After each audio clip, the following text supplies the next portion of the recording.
Welcome to Friday Pike Day, and if I'm a little bit late, that's because I'm trying something a little bit more ambitious today. Yes, we're gonna do a Friday Pike Day with an open wheeler. Now, the unfortunate thing is usually I'll have to grab a regular mesh, which means the mesh will be like this, and I'm pretty sure Downforce doesn't work inside of said collision mesh when it's over in BeamNG. So what I'm gonna have to do is take a normal car, put the wings inside of it, cut the body away, all that kind of stuff, and then go into BeamNG and move all of these nodes around, which is gonna take quite some time. So if I'm late, well, that's why. So the first thing I want to do is I'm going to find the sort of body that I want. It's going to be really quite wide and not a very long wheelbase. This could do it. It's got a lot of drag though, when this doesn't really, isn't going to have a lot of drag. These things, surprisingly, quite aerodynamic. Apart from the wheels, obviously, those are not great. All right, so here's a bit of the conundrum. This one has a track width of 1.21 meters, which is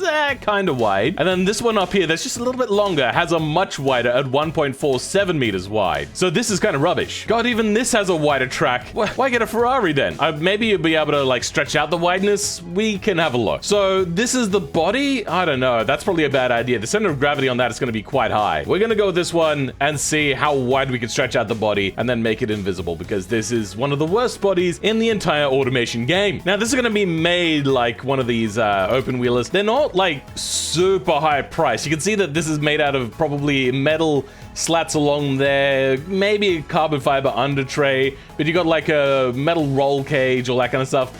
They're not super expensive. This one looks like a lot of fun too. Then it's going to be made out of a space frame, and wish I could make this out of aluminium, but it's going to be made out of steel. And which sort are we going to go for? We're going to go with this, which is probably a mid-transverse or a side-by-side, actually, that one. Or do we go with something like this? Is probably longitudinal. It's a very short body. I think we might go transverse. Now, this is where it gets a little bit irritating. This here should actually have a torsion beam on the front suspension for an open wheeler like this. Keeps the weight down, and yeah, I don't know why else they would use a torsion beam. It just keeps the weight down, which is the sort of technology that my parents have on their 1975 Isuzu Ute.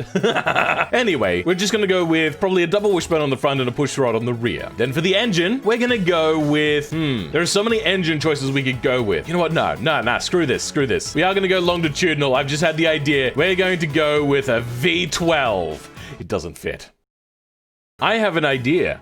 You know what? We're going to say that this is made with a budget V12, one from an old Jaguar. So we got a 90 and a 70. That's not going to fit unless we go rear-wheel drive. Even then it won't fit. Damn it. Well, we're going to say that they made it fit and just go a little bit smaller. This will be just rear-wheel drive. We're just going to put a buttload of downforce in the rear. Single overhead camshaft. 2 valves per cylinder. Okay, well that sucks, but sure, why not? We'll say that the cam go reground and shims will put in. We're going to make this naturally aspirated. This one's going to be cool. No variable valve timing, because that would be too hard to implement on this. Go multi-point direct injection per cylinder race. You know what? They might get their hands on some special race fuel. Also, the head's going to be ported and polished and stuff. Ooh, that's a nice looking engine RPM range. And then our pistons start to fail, but that's fine. We're increasing the RPM. It's meant to do that. So we've increased the compression ratio. Oh, it goes up to 12.5 to 1. Oh my God. That's really high. So we're going to say that they planed the head to get a little bit better compression ratio out of this. My God, that's ridiculous. These pistons and connecting rods are not too happy with me, but that's fine. We're gonna give it the quintessential Phil racing yellow valve cover. Oh yeah. All right, what does our new V12 sound like? Pretty good. It sounds like it even wants to rev higher. In fact, we'll do that. Oh, that's a nice sounding engine. Very loud sounding engine, but a very nice sounding engine. And we're going to get rid of this body. Yeah, that looks good to me. This is going to be a sequential gearbox because dual clutches start to weigh too much, and I think it would be better to weigh less than what it would be to have a dual clutch to shift just a little bit quicker. Then we're going to go with a geared LSD because it's better than viscous and isn't as expensive as an LSD to get and set up. Also rather simple. I forgot to do one little thing, and that's to widen out the body. 375s in the rear? Great. And we're also going to downsize the size of the front wheels. These will radials and semi-slicks as well. Alloy wheels? Sounds about right. I mean, they could be magnesium, maybe. Yeah, all right. We're going to go with magnesium. Also, if you crash, you really want to make sure that you burn alive. then the quality up a little bit. Probably not carbon ceramic, so we're just gonna go with a good vented disc, which are quite easy to come by. And really big disc, that's a lot of offset. And also the same for the rear with some, probably one piston is all we'll need on the rear. Then the under tray is going to be fully clad. This thing has a huge drag coefficient. We're gonna go with a single seater, and it's gonna be a basic, no power steering. It's going to have ABS because we need ABS. I'm gonna try to control the traction with my foot instead of letting a computer take control of it. As for safety, we're gonna stick it to a basic 90s and decrease the quality a little bit because it's gonna be lighter. A standard spring, gas mono, tube, and passive to keep that price down. And select race. Now we want these to be all the way up here because we're also going to have a very strong amount of downforce, and then drop that height all the way down, which still isn't actually very low. Interesting. Now, I'm not too sure about all of these graphs or whatnot, or making it more spring and less dampener. What I'm trying to do is make this very congruent with each other. As for now, we're going to start working on downforce, and we're probably going to want a lot more downforce on the rear by the looks of it than we do on the front. Those tires on the front are really small too. Now this is also, yes, rally. We're doing a bitumen version to be more like this, which is really low resolution. What the hell? Okay, something like this then. Wow, what was this, like a early 2000s phone? Is that what they did? They just pulled out their Nokia Ericsson or whatever and take a photo? Like, what the hell? Oh, that looks like fun. Also, once again, really low resolution. What is up with people in low resolution photos? Do they not make these anymore? Is that what it is? Are all these pictures like 15, 20 years old? Well, let's just go on and start doing the downforce. Actually, no. First thing we're gonna do is we're gonna create the body, which is going to be a whole bunch of 3D fixtures. Future Phil here. If you think I deserve to be monetized, then please subscribe. There we go. We've done the front wing, kinda, sorta, but also looks quite ugly. We might deal with that later. But now let's start moving on to more of the cockpit area, I suppose. Hey guys, apparently they're on to fixing the splitter crashing into the ground thing. So, I mean, I don't know how long that's going to take. I know since I've done a little bit of coding and dabbling in game design myself, I've made a few things. I know that that could take a really long time, especially if you've already gotten this far in depth into a game. To change something can be really problematic. Anyway, let's get back to doing this. Oh, this doesn't really have side scoops. It has like really close up front scoops here and then no engine scoop here. I wonder if the rest are the same. Interesting, I think they are. So they got like air intake here and then, oh, interesting. These are like your radiators, obviously. This one is just, I don't even know what I'm looking at. Now that's budget. So we could probably lose this one on the top here. Okay, we're gonna do the trick where they use the engine as a part of the chassis. I like that kind of open wheel Lotus 70, whatever model that Lotus was, kind of look that we got going on here. Interesting.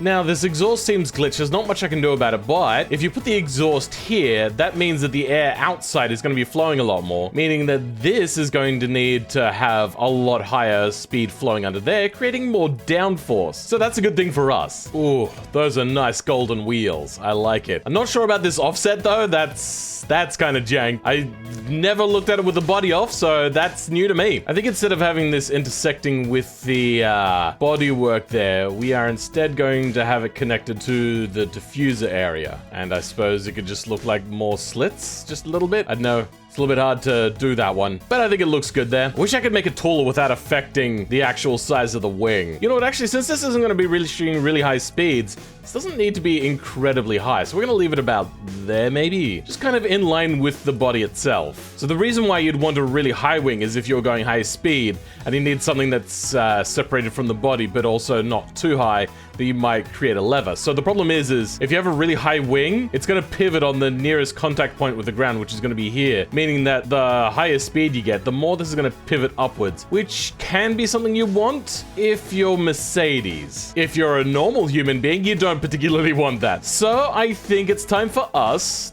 to fiddle with, I suppose, the aerodynamics a little bit. And we're just gonna maximize this downforce pretty much all round. 3.3 seconds to 100, which is pretty good for an engine that's not particularly light. It weighs 171 kilograms, which is pretty heavy for an aluminium block, that is. And less than 400 kilowatts. Actually, you know what? over 400 kilowatts. You know what, actually, I'm not happy with the red color. Let's change that. Do we want to go with a green race car? Oh, white looks good. Black also looks good. I would go carbon fiber, but that looks horrible when you get it over to BeamNG. I think we're just going to go with that. I like green. Green looks good. Am I sure about this offset? No, I'm not. Am I going to go with it? Sure, why not? What are our statistics? 10,000 RPM red line, single overhead. I mean, it is dual overhead cam, but it's single per head, I suppose. Our weight is very high, and it should not be that high. Our towing capacity is nearly 2 tons. Okay. Our quarter mile is 10 seconds. Oh, that's not great. Our quarter injuries are fairly high, so that's good. What is automation records it does around the racetrack? A 157? We can do better than that. We're actually going to make this then out of carbon fiber. All right, now we weigh less than a ton. That has made our weight distribution considerably worse, but at least we weigh less. That's a good thing, right? All right, well, I suppose that's what testing is for. Oh, yeah, that's right. There's body stuff, isn't there? Well, we've got wheel poppy. That's great. And yes, it looks as if we have the lifting up part. So we have 2 things we need to do first. One is see if we can change the position of this. And 2, get this mangled ass body to not cover up. Wow, this is incredibly jank. So this is usually not great, but this is actually broken now. That's unusual. I've never seen that before. I think if we change the position of the rear wing though, we'll be fine. Then we go in here and get the great job of being able to go in here and changing these node positions. Yay! All right, I'll be right back. Okay, so here's the plan. So remember the last one had the diffuser in the normal place and that was scraping? What I did is I moved the wing up, which then moved the plane for the wing up. And what I'm just going to do really simply is just copy these node placements, which are all exactly the same except for the wing, put them into the one of the original, and then those nodes should be in the right place. But I also realized that this front wing does touch ever so slightly. So we're gonna move the front wing up as well, and then we're gonna copy all of those nodes and move them over. What we might also do is delete a whole bunch of these body nodes because these are jank. The other thing we're gonna do then is hide the body and hide the chassis. Well, let's go over and do that quickly. So we just grab the wing we want to have placed in a different place, and we're gonna place it probably about here. Then we grab the one with the moved nodes, open up the J-beam that's named after the car, in our case, the PP for Pikes Peak Performance Custom V2 Diffuser. So we're gonna grab all the wing nodes and paste them into the appropriate nodes here. We're just gonna grab it all and we're just gonna move it over. Let's make the chassis invisible because we still want that invisible. So we've saved that, we've done that. Now, the next step is we're going to now edit this to get rid of the parts that we don't want on the car. We're gonna open up Blender, gonna select all of this. We're going to import a DAE, find the DAE that we brought in now and give it a half an hour. Now, if you're using Blender like I am, I'm just going to select the part that I want to edit. We're going to go there. We're going to select at least one node, or one vertice actually, sorry. We're going to hit Control L, and that's going to select everything that it's linked to, and then delete vertices. And we're just going to go around and we're going to delete everything that we don't want to be seen. And that should be everything, apart from these. Okay, little sneaky buggers. Now, I've never deleted from the body before, so hopefully this doesn't cause an issue. I'm gonna now export this back as the DAE that was in there. Then we're gonna grab it and drag it back in. All right, here goes nothing. Well, everything worked except for the fact that the tires popped. Damn it. God, this is loud. Oh my God. We also didn't make the suspension invisible, which was something I was meant to do. You know what? I might be able to just delete the flex body for the suspension spring. So that's probably what we'll do. So we're just gonna select that, open it up, select the part that we want to get rid of, Control L and delete. Okay, there we go. Now we have gotten rid of our strut tower. Now let's go over to the other side and do exactly the same thing. And it all looks good and clean now. Bring that back in. Fingers crossed. What? Okay. Also, what's happening to the wheels? Same issue as last week. Well, after working on this for about 7 hours, we finally got it over to BeamNG with lots of load times and all that kind of stuff. Some of these programs don't like working very well. There is a few little things that we have finally gotten done. So the suspension strut is gone. We've got rid of the wheel well stuff. For some reason, the materials have stripped themselves completely off of the engine, so I'd have to assign them all their appropriate materials, and I can't be bothered doing that. So for now, we're just going to say that that's broken. But there is one other thing that I have changed. And I don't think you'll notice it because it is very subtle and I may make it more pronounced at a later date. Can you notice it? Because I notice it ever so slightly. Well, it's the fact that the front wheel is smaller than the rear wheel. I've made them staggered tires. Now, I might want to go in and decrease the offset and make this actually look proper. The way I'm looking at it right now, this looks very strange and very weird. I'm not sure if that's what I want, but this thing handles and drives really well so far. So it does get a little bit of oversteer sometimes under braking, but I suppose that's not a particularly bad thing. It stays under control really nicely. So, for now, let's go take this over to the actual racetrack and get ourselves set up with the proper racing wheel. For those of you playing along, we're doing the Devil's Playground short. Oh, this car looks like it belongs. Yes. Is that actually where the camera goes? Oh dear. All right, well, let's give it a try. We may have to go in and change the camera position at some point as well. Oh shit. Holy cow. This thing just gets so much wheel spin. Yeah, we're gonna have to switch over to manual transmission. Then let's retry. All right, we're maybe not gonna give it full beans right off the line. This thing doesn't want to really try too hard by the looks of it. Otherwise, it'll become, yeah, really, oh dear God. I think I'm having problems with the fact that my driving position is off. I usually expect the driving position to be set properly, but this is screwing me up. Also, there seems to be a problem with my front wheels. They are jiggling back and forth quite a lot. Oh, yeah, we're not generating enough downforce. Well, let's try that again, shall we? This thing should be generating so much downforce.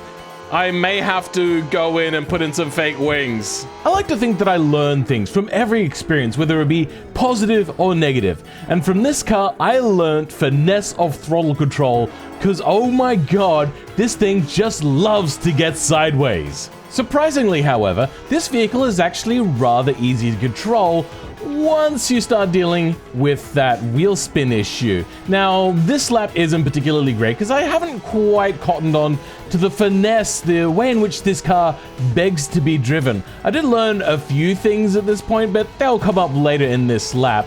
And I want to say, after a few laps here, this became quite good. But with next to no downforce in the front, which I forgot to rectify, this thing going into corners, how do I put this gently, was less than ideal. Luckily though, this car is still kind of saved by its power to weight ratio and the fact that it doesn't have an absolutely massive amount of power where the car becomes less of a driving experience and more of a ballistic experience. You just kind of point it in the right direction and then just hope that it doesn't kill you before it reaches your destination. It just does an okay job all round, especially with the fact that I'm able to fit on really fat tires, which is helped by also the fact that it doesn't have all-wheel drive, so you can put on just really big tires on the rear without it telling you that, oh, you've got too much of this or too much of that, just maximum rear tire size. One of the things though that really disappoints me about this car is its braking distance. I really thought that I could push the braking distance, but a lot of the time it would bite back at me for doing such a thing, so I always had to brake a little bit earlier than what I wanted to, which is going to make this lap time a little bit slower. Luckily, however, I do go back and I spend a really long time trying to perfect the braking distance just to bring it down quite a bit. And what made me really want to do it is this corner right here. I braked way too early. At that point, I was like, you know what? Even if I do finish this lap, it is going to suck. That was the complete pinnacle of what was wrong with this car and my driving of this car. It took quite a bit for me to perfect it. Even with small accidents like that, I was like, you know what, maybe I should actually just put down a lap time. Now, you may think that I'm talking this lap down a lot, which means that this is a slow lap. No, sirree. This is actually still quite a quick lap, and I don't actually know what happened there. Even when reviewing it, that was a bit of a weird one. But coming over the ridges here in these last corners that seem a lot tighter when you don't have front downforce, I go for my patented stuff it up and just make sure I trigger the end warning for the lap. And wowzers, a 230? That's behind the first one I made, which is the PCP car. I get the feeling I can go faster, but 5 seconds faster? I'm not sure. I am actually really enjoying this car, though. It's only really beaten by 2 different cars. I'm gonna try again and see if I can match that time. I think next week I'll come back and I'll have everything fixed. That means proper offset on the front wheels, fixed collision mesh for proper downforce, and maybe even smaller tires on the front. But for now, let's give it another try. Before we start the final and definitive lap, I'm just gonna say that I'm gonna skip editing the 1 hour or over 1 hour that it took to do the perfect lap, just to save myself, you know, an aneurysm. But then we come to the final lap. Now, I learned that because I don't have all-wheel drive, I can just go ahead and not actually worry about trying to guess the speed. Now here, we get this and we double accelerate through that corner because there is a bit of a ridge there. Then here, we cut majorly across, which saves us from having to lift in a car that doesn't have front downforce. Cut again, lift off a little bit, and just kind of gut it in. Try to straighten up here, because braking whilst turning at the same time doesn't give you the perfect scenario for braking. Then through here, we're going to brake early. We're going to get the gear change in the middle of the corner, which gets the car rotated around, which allows you to get through there without having to go much slower and get the car actually properly rotated around because of the lack of downforce. So we change down 2 gears, which allows us to keep into the power, then brake really late, 2nd gear, and we keep it narrow because this corner kind of works like the Nordschleifer's carousel. Now here you stay as left as much as possible, try to cut in across, stay in 2nd gear. You don't want to accelerate too early because without that downforce or anything like that, it'll just understeer. Get to our braking point. We do accidentally brake a little bit too early here, but still the lap will be saved. Keep it tight here, so then when you cut across here, you get the nice smooth corner there, not having to slow down, which is something I was only ever able to do with the LMP1 car. Now we're getting into the later part of the races. The braking points are pretty good here, still not perfect. I reckon that with a lot of experience, I'd probably be able to knock off, say, up to another 2nd, which would bump it up another position in the leaderboard, but it's still pretty good. You do, however, have to watch out for that oversteer. With that crazy amount of weight and power coming from the back, it's going to stuff you up sometimes. Now, heading up to Sneaky Corner 2, you have to slow down considerably more than what you'd want to. That's the problem with no downforce on the front. The switchback, however, you have to slow down a lot more as well. Now, slowing down so much means that the braking point should be a lot later, and I braked too early. So yes, we did scrub off a little bit of speed there, unfortunately. Now, I didn't make it to the final hairpin very often, so my braking point was a little bit off, meaning that I turned in a little bit early. I stuffed it up a little bit, didn't lose too much time. Sneaky corner number 4, however, was a bit of a problem. And then the switchback here, going to the right, I tried to cut it, but I just stuffed up the line, so I lost a little bit of time there at the end. Luckily, though, I hit that checkpoint.